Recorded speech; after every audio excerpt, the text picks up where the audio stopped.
यहां तक कि अंग्रेजों के जमाने में जो स्टेशन बने थे उनकी सूद लेने वाला भी कोई नहीं था। साथियों, भारतीय रेल का नेटवर्क इतना विशाल है कि रोज उसमें जितने यात्री सफर करते हैं उतनी तो कई देशों की आबादी भी नहीं है। रेलवे के विकास के जो काम आज हो रहे हैं ये 30-40 वर्ष पहले हो जाने चाहिए थे, लेकिन पहले की सरकारों की प्राथमिकता में ये काम था ही नहीं। गरीब और मिडिल क्लास को भी सुविधा चाहिए, इनको भी साफ सफाई चाहिए, इनके समय की भी एक वैल्यू है। ये पहले की सरकारें चर्चा तक नहीं करती थी। साथियों, ऐसी सोच से विकसित भारत नहीं बन सकता था। इसलिए बीते वर्षों में भाजपा सरकार ने स्थितियों को बदलना शुरू किया। आज पूरे देश में रेलवे स्टेशनों का कायाकल्प किया जा रहा है।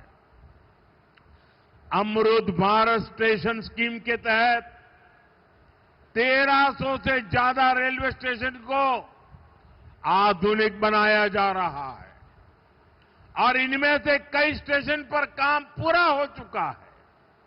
आज ऐसे ही 75 स्टेशन का लोकार्पण किया गया है।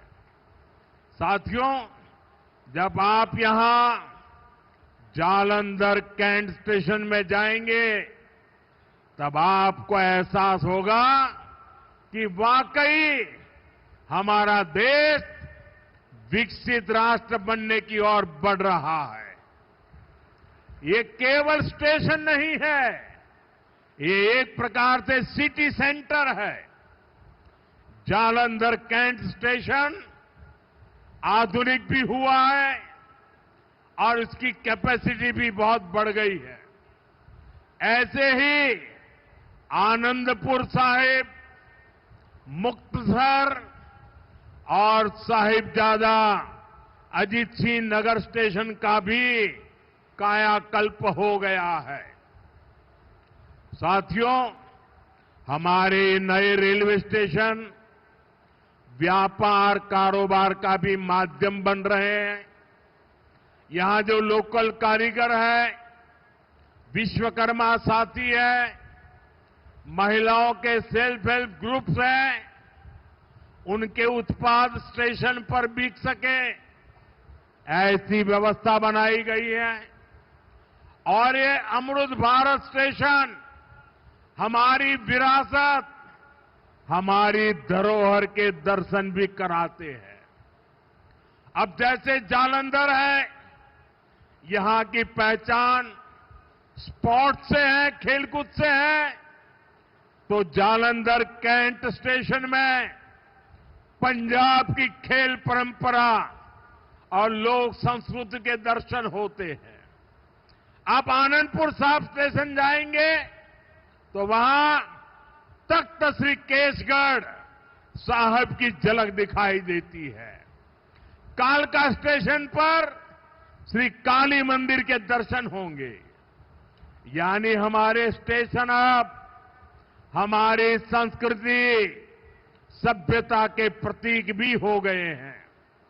साथियों, हम अपने पूर्वजों से प्रेरणा लेते हुए, उनका मान बढ़ाते हुए ही एक सशक्त राष्ट्र बन सकते हैं।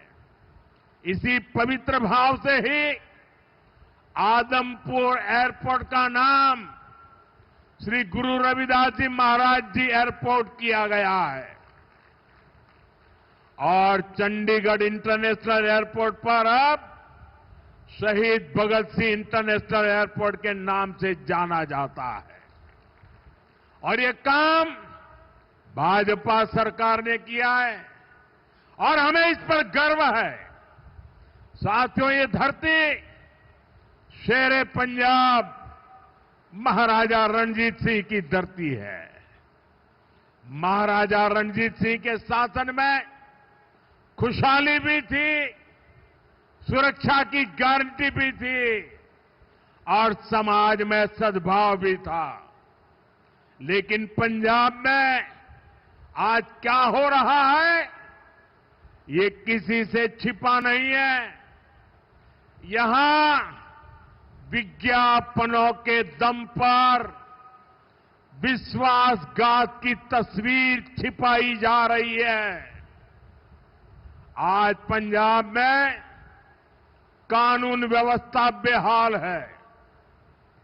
कब कहां गैंगवॉर हो जाए, किस दिशा से गोलियां चलने लगे, कोई कह नहीं सकता।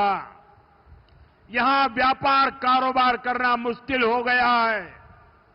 सरेआम लोगों से फिरौती मांगी जा रही है। पुलिस थाने तक सुरक्षित नहीं है। आए दिन थानों पर अटैक होते हैं। और सबसे दुखद तो ये है कि पंजाब का भविष्य भी बर्बाद किया जा रहा है। नशे के सौदागर खुलेआम घूम रहे हैं। पंजाब के युवाओं को नशे के दलदल में धकेला जा रहा है। साथियों, आज यहां जो लोग पंजाब की सत्ता में बैठे हैं, ये लोग बहुत घमंड से देश की राजनीति बदलने का दावा करते थे। लेकिन आज इनकी सच्चाई देश देख रहा है। 2-3 दिन पहले ही दिल्ली में इनके एक नेता को अदालत ने दोषी करार दिया है। उस पर दोष दंगे कराने का है, दोष एक पुलिस के आईबी अधिकारी की हत्या का है। और इन लोगों की बेशर्मी देखिए, अदालत ने सबूतों के आधार पर फैसला दिया, लेकिन ये लोग कोर्ट के फैसले पर सवाल उठा रहे हैं। ये लोग अदालत के फैसले भी मत मजहब उसमें भी ढूंढ रहे हैं, क्योंकि इनके वोट बैंक का सवाल है।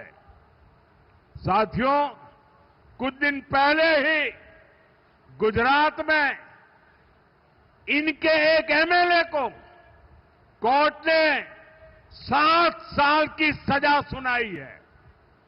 ये सजा सरकारी अधिकारियों पर हमले और वसूली के मामले में सुनाई गई है।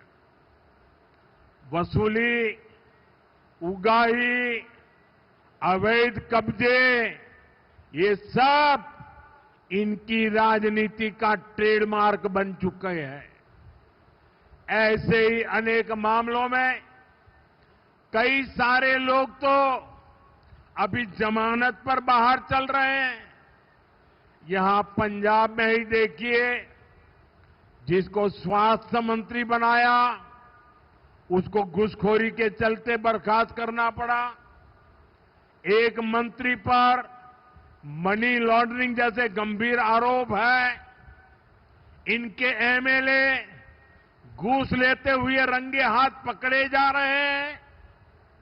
ऐसे गिनते जाएंगे तो इनकी सरकार और इनकी पार्टी में कम ही लोग मिलेंगे जिन पर कोई दाग न हो।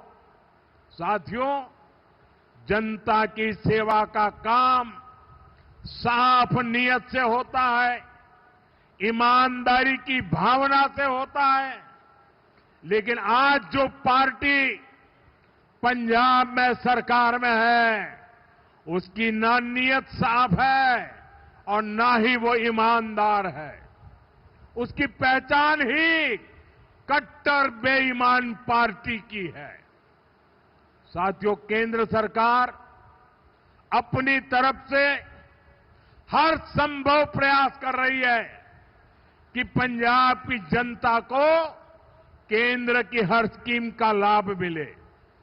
लेकिन कट्टर बेईमान पार्टी की सरकार में यहां लूट का खुला खेल चल रहा है।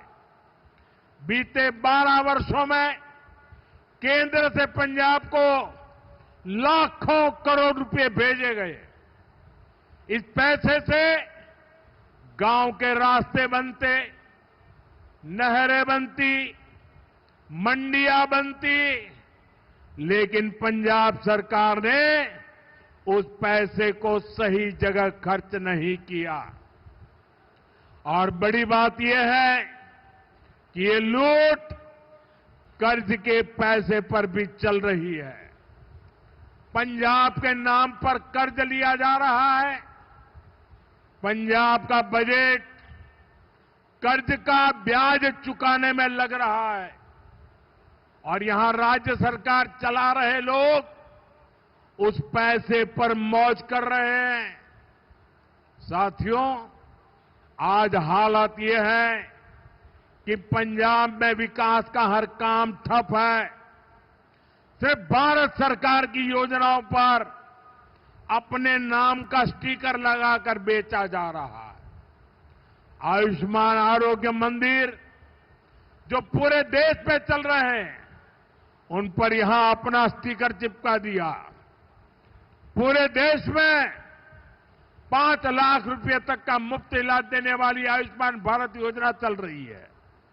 यहां उसके साथ भी खेल खेले जा रहे हैं। साथियों, पंजाब का सामर्थ्य अद्भुत है। यहां के किसानों में, यहां के नौजवानों में बहुत क्षमताएं हैं। पंजाब तेजी से विकसित हो सकता है। इसके लिए यहां भाजपा की डबल इंजन सरकार जरूरी है। आप सभी के सामने बीजेपी की राज्य सरकारों का उदाहरण है। जब से दिल्ली में डबल इंजन सरकार बनी है, तब से दिल्ली के विकास को नई गति मिली है। आपके पड़ोस में हरियाणा है, वहां बीजेपी की डबल इंजन सरकार किसानों को 24 फसलों पर एमएसपी देती है। पंजाब में किसानों को सिर्फ धोखा दिया जा रहा है। केंद्र और हरियाणा सरकार कर्मचारियों को 60% डीए दे रही है। यहां 60% तो छोड़िए, जो मिल रहा है उसकी भी कोई पक्की गारंटी नहीं है। कर्मचारियों को अपना हक पाने के लिए भी धरना देना पड़ता है और बहनों बेटियों की पीठ पर तो इन्होंने छुरा भोंका है। बड़ी बड़ी बातें करके वोट तो ले लिया, लेकिन पूरे 50 महीने चुप रहे। वायदे की याद तक नहीं आई। अब तक बहनों के खाते में 50,000 रुपया आ जाने चाहिए था, लेकिन बहनों को सिर्फ झूठ मिला। और साथियों, पंजाब में जो कांग्रेस पार्टी है, उसका भी अपना ही रोना धोना चल रहा है। पंजाब में कांग्रेस में कुर्सी का किस्सा ही खत्म नहीं हो रहा। ये इसलिए नहीं लड़ रहे कि पंजाब का हित कैसे होगा। इनकी लड़ाई इसलिए है कि इनकी जो कुर्सी है वो किसके पास रहेगी। और साथियों, अकाली दल का भी यही हाल है। वो भी अपने ही स्वार्थों में उलझे हुए हैं। उनको भी पंजाब के लोगों की कोई परवाह नहीं है। साथियों, पंजाब में असली बदलाव भाजपा ही ला सकती है। पंजाब को विकसित बनाने का काम भाजपा ही करेगी। पंजाब को आत्मनिर्भर बनाने का काम भाजपा ही करेगी। पंजाब में नया निवेश आए,